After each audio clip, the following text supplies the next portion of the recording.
तो स्वागत है आपको आज हमारे इस नए से चैनल पे। तो आज हम आपके लिए जो मोस्ट इम्पोर्टेंट वीवीआई क्वेश्चंस होते हैं उसके 4 क्वेश्चंस लेके आए हैं जो आपके 5 मार्क्स में पूछे जाते हैं नियंत्रण एवं सबनैव चैप्टर से। चलिए देखते हैं इसका क्वेश्चन क्या क्या है जो कि आपका दीर्घ उत्तरीय प्रश्न होने वाले हैं। तो सबसे पहला क्वेश्चन है हम लोग का पादप में प्रकाशानुवर्तन किस प्रकार होता है। देखिए प्रकाशानुवर्तन होता है, एक जलानुवर्तन होता है। प्रकाशानुवर्तन में क्या होता है, पौधा जो है प्रकाश की ओर अट्रैक्ट होता है। उसी तरह से जो हम लोग का जलानुवर्तन होता है इसमें क्या होता है, जल की ओर वो पौधा अट्रैक्ट होता है यानी कि आकर्षित होता है। तो चलिए देखते हैं कि क्या है हम लोग का सवाल।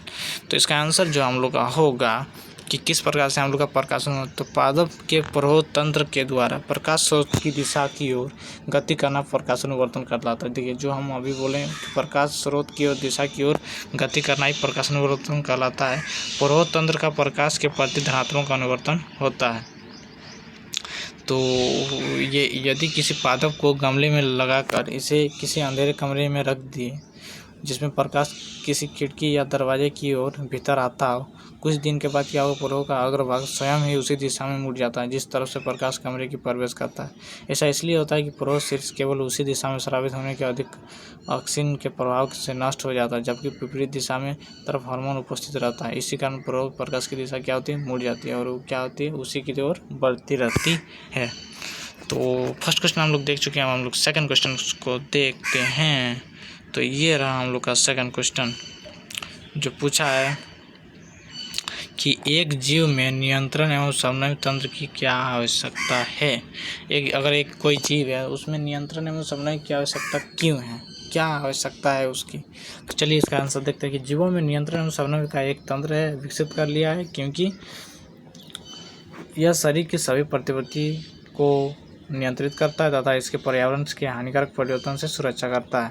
पहला है। दूसरा है हम लोग का यह ऐच्छिक गतियों का नियंत्रण करता है। कौन नियंत्रण एवं समन्वय हम लोग क्या कहते हैं, ऐच्छिक गति होती है। जैसे कि हमको कोई गिलास उठाना है तो वो हम लोग का क्या करती है, नियंत्रण एवं समन्वय करने के लिए कोई तो चाहिए, तो ऐच्छिक गतियों का नियंत्रण करता है, इसलिए भी वो जरूरी है।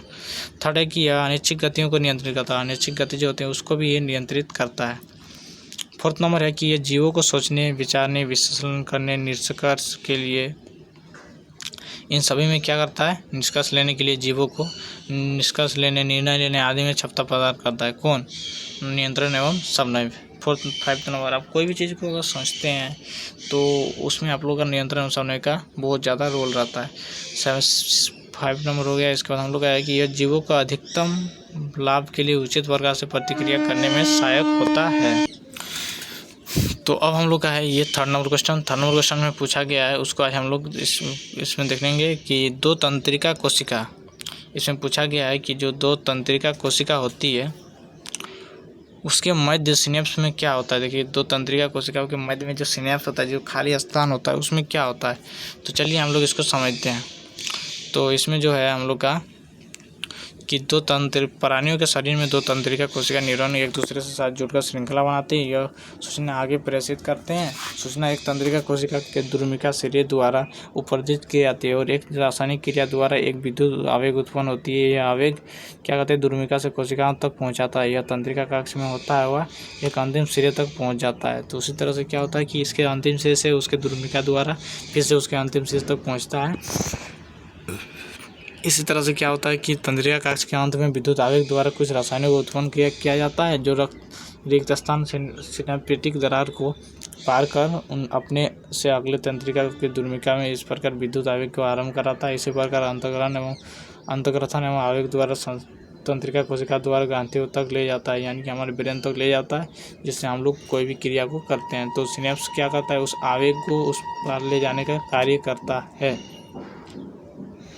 तो चलिए अब हम लोग नेक्स्ट फोर्थ नंबर क्वेश्चन देखते हैं, वो भी आपके लिए बहुत ही इम्पोर्टेंट है। तो इसमें पूछा है कि हमारे शरीर में ग्राही का क्या कार्य। ग्राही जो होते हैं, ग्राही यानी कि जो हम लोग ग्रहण करते हैं कोई भी सूचना को,